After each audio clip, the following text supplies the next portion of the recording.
On a quand même l'impression, maa ngi koy wax tout à l'heure, que lii ça va au-delà de la personne de Ahmed Aïdara. Peut-être c'est Sen TV carrément qui est visé par ça, parce que c'est pas la première fois. Mais quelle est la part de responsabilité tey suñuy xool également bu correct ak bu Synpics? Bon, pour moi, vraiment, j'espère que doyen ne va pas me taper sur les doigts. Le correct, Synpics, c'est des structures inexistantes. C'est des structures pour moi inexistantes. Parce que dans l'histoire des coupures du signal de la Sen TV, chaque fois, c'est des déclarations principielles rek moom nga ciy gis. Amul benn rôle boo xam ne comme par exemple moi le Synpics que j'ai connu bi ñuy dagg signal sud.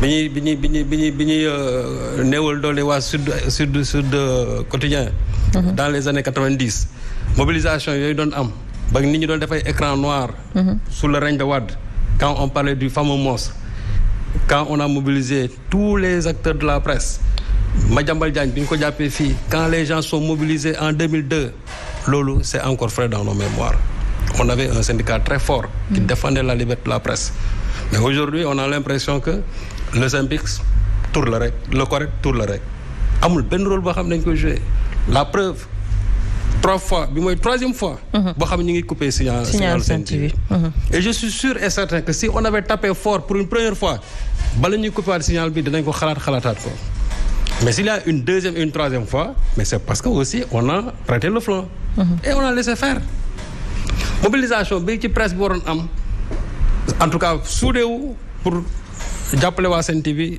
en tout cas des médias amul. par rapport ak yeneen organe de presse les gens nag mën nañ def des déclarations de principe oui on sait être par-ci par-là mais mobilisation bi amoon la ba jour ba ñu coupé keroog sud jàpp seen journalistes yi ba nit ñi wàcc dans la rue ba état bi reculé. ci la gëj a am ci la gëj a am parce que les gens s'étaient mobilisés parce que dañu wax ne liberté de presse du ay caaxaan c'est le socle de la démocratie. mais léegi nag gis nañu loolu dañ koy salfaañe finalement couper signal c'est devenu maintenant une règle ce n'est plus une exception en matière de démocratie c'est inacceptable et je vous dis une chose quand Babacar Touré yàlla na ko yàlla yërëm était là il jiite Sénéra combien de fois l'État a fait pression sur Babacar Touré pour couper le signal de Walfadjri combien de fois moult fois Babacar Touré a toujours dit c'est sous en tout cas tant que je suis à la tête du Sénéra amul benn signal bu ñu fi coupé amul benn rajo boo xam ne dañ ko fi coupé Babacar Touré s'est toujours battu pour ça Babacar Touré a réglé beaucoup de problèmes yoo xamante ne nii de façon très diplomatique là où peut-être Babacar Diagne ne ferait pas la même chose jour bi nga xamante ne ARTP 2016 référendum et c'est là où c'est devenu extrêmement grave même ARTP sax léegi am na sañ-sañ moom ARTP nga xam ne dans ces 10 missions essentielles amul fenn aussi fu ko loi mais pour mu dem di couper signal l'ARTP elle est jusque dans les locaux de Walfadjri ne ñoom dañuy couper Walfadjri kenn musul gis loolu et ce jour-là Babacar Touré avait dit que bu nga soo ko couper Macky Sall voici ma démission et l'État a reculé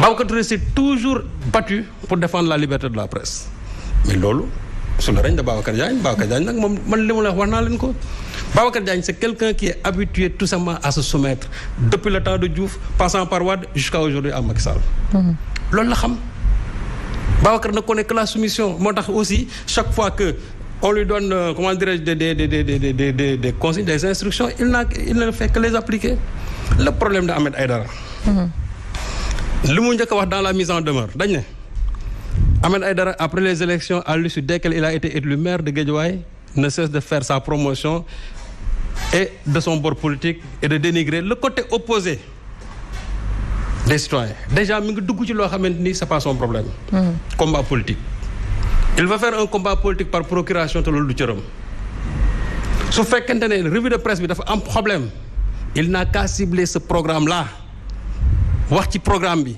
parce que lu ko sañ-sañ may mooy di on suspend partiellement ou totalement des programmes mais amul sañ-sañ ne dafay bàyyi revue de presse déedéet c'est pas son problème ki ñu fiy teg moom amul benn sañ-sañ et puis le problème qui se pose mais Thierno wax na wu léegi Ahmed Aïdara depuis quand il fait la revue de presse Ahmed Aïdara depuis quand il fait ses signatures parce que bu fekkente ne tey loolu tey la valable déedéet su fekkente ne on parle journalistiquement parlant bu fekkee ne moom dafa violer les codes journalistiques je crois que première fois ba mu ko defee dañu waroon teg yat bi ci kawam mais doo bàyyi ba tey ne ñu ne Ahmed Aïdara maire la mu continuer nga ne parce que maire la donc waru continuer donc. mais qu'est-ce que ça veut dire alors lan la ñuy sous-entendre foofu. non moom laa la wax c'est-à-dire y a un combat politique boo xam ne par procuration bu Babacar Diagne di mener à l'encontre de Ahmed Aïdara te loolu moo normalul Ahmed Aïdara il est dans le champ politique Ahmed Aïdara il est en même temps journaliste.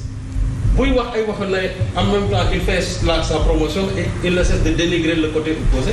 Donc il est dans son combat politique loolu lu jërë moom yor. D'accord alors lu tax sànq ma interroger la par rapport ak Correct ak Synpics c'est parce que dafa am yenn analyste politique yu joxoñ peut-être baaraamu tuuma Correct ak Synpics wax ne carrément ni que peut-être ñoom ñoo alerté lii di CNRA pour le cas de Ahmed Aïdara. mais est-ce que suñ ko defee loolu aussi du seen cër. est-ce que seen cër la voilà. loolu du seen cër xam nga Thierno mi ngi wax ne on doit assainir non il faut professionnaliser il faut pas assainir. xam nga le terme d'assainissement c'est comme s'il y a des santé par-ci par-là il faut professionnaliser davantage la presse mais le terme assainissement moom jël nga teg ko fële. et puis le problème se pose vous avez parlé de propagande mais vous avez travaillé dans une boîte boo xamante ni en matière de propagande kenn duñ ci def. On ne cesse de faire de la propagande politique de chaque jour au sein de la RTS. Moi, je dis qu'en matière de propagande, la RTS n'a rien à envier, je dis. La RTS n'a rien à envier comment dirais-je, à la télé de Pyongyang. Rien. Télé de Pyongyang. On ne cesse de faire de la propagande politique chaque jour au sein de la RTS. Et pourtant, les gens ne le disent pas. lan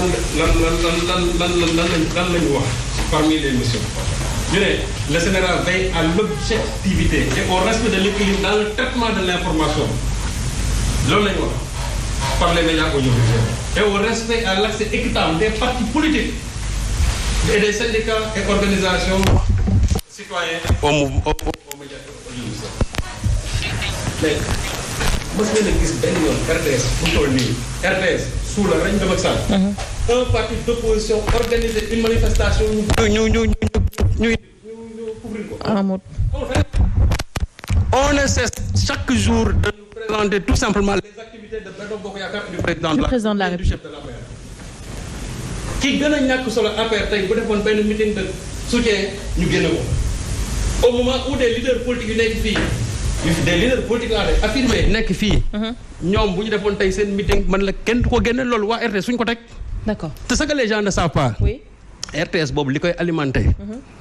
des médias bi ci la bokk. keneen ak keneen parce que courant bi. am na ci une part boo xamante ni dañ koy dagg di ko jox waa RTS.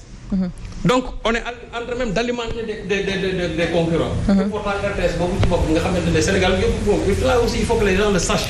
RTS ça n'appartient pas à un groupuscule ça appartient à l'ensemble des Sénégalais et pourtant RTS boobu on en a fait aujourd'hui une propriété de Macky Sall tout simplement. Oui. léegi nag bu fekkee ne dañuy wax propagande. non dama ne li ma wax dama ne propagande RTS la ëppee. RTS la ëppee. Très bien. 2014 Racine Talla bi muy def sa campagne. ñetti boîte suukar sax bu ko may ñu génne ko Racine Talla. tout dernièrement avant ñuy def élection yi 5 minutes yoo xamante ni c'est sur les activités de Racine Talla au sein de Wakhinane Nimzatt quel est le seul maire de l'opposition boo xam ne qui en a bénéficié amul. waaye puis aujourd'hui on parle de propagande. non dama ne toute la classe politique Babacar Diagne il a dit Babacar Diagne. oui su amoon fit. chaque jour mi ngi ci kaw waa RTS. parce que li ñuy bañ ci télé yëpp chaque jour la RTS ne cesse de violer ça propagande bi ñuy wax RTS lay am chaque jour. oui et pourtant on ne dit absolument rien. maa ngi ñëw président juste. on dit absolument rien. juste ñu jox la parole au professeur Sanoussi tout à l'heure bi ñu waxu assainir le milieu de la presse dama la. rapidement 30 secondes s'il te plaît. parce que loolu Thierno tout à l'heure daf wax. et pourtant dans une interview Thierno yow yaa waxoon ne présenter un journal même si tu es politicien aussi amul benn gravité il y a pas de parti pris loolu yaa ko waxoon mais weddi je le précise. Je le précise. maa ngi ñëw Thierno je te donnerai la parole tu auras le temps. parce que affaire boobu gars yi dañu dem utilise dama la ne. ba ma commencé politique. là yaa ko wax jël disponibilité këyit yaa ngi fi su ma leen indiloon sama décision bi ma jëlee disponibilité Racine Talla signé ko di ngeen xam ne man li nga wax laa la waxat rek d'accord man li nga wax dama ko gis ci interview boo xamante ni yow yaa ko. on va y revenir Thierno dinaa la joxaat parole professeur justement dama la gis nga d'accord quand on parle d'assainir le milieu de la presse c'est important je pense que ñi toog fii ñëpp loolu dañ koy d'accord mais est-ce que tey ni ñuy defee nii di tëj Sen TV di suspendre beneen télé peut-être suy dem ba ci télé ñaar lay doon mu di Walfadjri ak Sen TV est-ce que loolu mën nañ ne assainir la en quelque sorte. waaw bala maa répondre ci question boobu. Comme on parle de la presse je voudrais d'abord vraiment saluer mon maître Mame Less Camara. parce que moo ma jàngal CESTI. moo préfacé aussi suma livre un grand monsieur. Quand on parle de la presse aussi revue de la presse il faut que ñu xool un grand géant. comme comment il s'appelle encore Martin Faye. Martin Faye. donc ñooñu munoo di wax revue de la presse Pape Alé Niang. oui. xam nga la théâtralisation de la revue de la presse Pape Alé Niang moo ko fi teg. donc waaw peut-être Ablaye Cissé. man waa ci ab Pape mais Pape Alé Niang moo ci gënoon siiw. parce que Pape Alé Niang boo ne Pape Alé Niang àddina yëpp xamoon nañ ko. borom asalaamaaleykum. mais à un moment mu arrêté peut-être parce que il voulait se professionnaliser wóoruma mais dégg naa ñu bëri ne dañ ko woo wax ko ne ko moom il doit être professionnel dafa war a génn ci kanu xale yi di wax loolu bon je sais pas wóoruma parce que nag leneen la mais xam nga pour ñuy tëj signalu Sen TV même bu nekkee assainissement dafay doon assainissement orienté maanaam tànn koy dóor parce que nen gis nga suñu télé yi am na ñoo xam ne ay sénégalais lañ am na ñoo xam ne ils sont à l'extérieur boo leen waxee dañuy wax ne man du ma seetaan télé Sénégal duñu wax du ma seetaan Sen TV de dañ naan du ma seetaan télé Sénégal beaucoup de gens vous le disent à tort ou à raison jugé wu ma leen télé boo mun a jël fii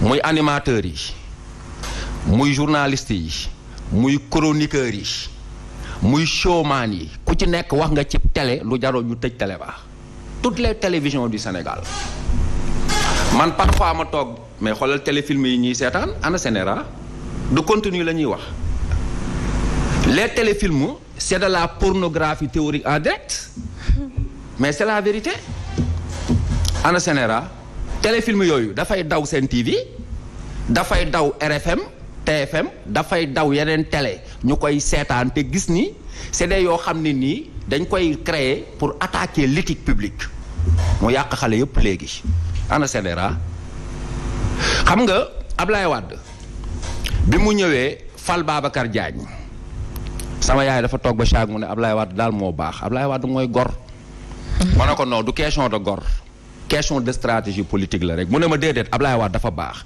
mais Babacar Diagne xam nga xam-xamam ci journalisme kenn du ko werante ñëpp seetaan nañ fi ay TGV ak ay journal ñun bi ñu nekkee xale danaan wax ñuy bind. mais Babacar Diagne il n'est pas un modèle d'objectivité. Comment ça? mais parce que étant directeur de la RTS il a toujours sanctionné censuré les activités du PDS dans l'opposition il ne faut pas amputer l'histoire boo delloo ci archives yi Ousmane Ngom bii tey ñuy wax luwaam yi presque saaga na fi Babacar Diagne parce que Babacar Diagne dafa taxawoon taxawaay boo xam ne mooy li Serigne Saliou wax te gis nga loolu du Macky Sall gis nga la RTS ak la police régime bu fi ñëw à moins que nga am une âme démocratique yow yaa leen di moom sous Diouf c'était comme ça sous Wade c'était exactement comme ça aujourd'hui c'est comme ça xam nga problème li ci nekk mooy bu ñuy wax waxi Ahmed Aïdara mais Ahmed Aïdara il est toujours allé au-delà de ses compétences de ses prérogatives c'est vrai il fait de la revue de presse plus mais pourquoi ñu xaar tey pour di ko arrêter Ahmed Aïdara avant muy nekk maire heure bu defee revue de presse am lu muy wax alaaji tëjal 3e mandat dañ ko fi aaye de pétrole xaw ma lan suul te pétrole du ko tere xëy loolu on a compris que c'est une position mais quel journaliste quel chroniqueur quel amateur ici dans un débat n'a pas pris position au moment ou l'autre man damay génn ci mbedd mi ñu naan ma bàyyi Ablaye Wade talaa dama koy wax toujours ne ko yow munoo objectif yi day taxaw ne man damaa bëgg Ablaye Wade Serigne Saliou am na ñoo xam ne da ngay dégg ñu taxaw ne leen Serigne Saliou dafa bañ Macky Sall parce que dafay feeñ ci nit ñoo mun mel noonu. li ci mën a am mooy da ngay gis ni instant bi dañoo singli waa Sen TV parce que loo dóoree Samba nag fekk na bàcc di def double ba xëy na kumba ndey ak kumba amul ndey la. loolu rek moom moo fi nekk mais may fàttali nii gis nga lépp neex naa muñ parce que gis nga régime dictatorial bu nekk. dafay dem ba li muy def daf koy dab. mooy loi Ousmane Ngom bii ñuy wax rek parce que bu àddina demaatoon ba waa PDS demoon ci manque d'objectivité ci insolence ñoom ñoo ko doon wax Serigne Mbacké moo ko wax ne bu ñu demee dana ñu tëj ñoom ñoo doon wax ne nous sommes le régime le plus insolent effectivement c'était un régime insolent dañ daan dem ba nga xam ne ñu mën a toog ni digg Dakar bu fi kenn marché ñoom ñuy ñëw bu bugg a marché digg Dakar loi boobu ñu jëloon ñu duma leen ci te Ousmane Ngom boobu signé ko tey Ablaye Wade contresigné ko moom moo fi taxaw créé partem ne Ablaye Wade il parle en démocrate mais il agit en dictateur kon gis nga réew mi suñu ko bëggee assainir mënuñu see tànn Bougane Gueye Dany man bokkuma gëm sa bopp Bougane Gueye Dany dama koy wax nit ñi kenn mësumaa gis ma affiché ak moom en public mais gis nga l'objectivité Djiby Samb dafay wax mu ne c'est l'hygiène de l'esprit nit boo xam ne amul objectivité dafa mel ni nit boo xam ne nii du sangu intellectuellement parlant Bougane Gueye Dany defu fi lu kenn deful lu ñu ko dóoree Sidy Lamine Niass yàlla na ko yàlla yërëm mais il utilisait sa télévision pour faire passer ses messages combien de fois Youssou Ndour bi mu créé partem fii mais combien de fois il est allé dans sa télévision avec les équipes de sa télévision di def sa propre campagne mais kon qu'est-ce qui est nouveau sous le soleil il y a rien de nouveau sous le soleil singili la rek te nag singili bu nekk aussi dafay jeex alors est-ce que ligne éditoriale tey ji Sen TV est-ce que dafay déranger au sommet de l'État moom moo waral lii yëpp Cheikh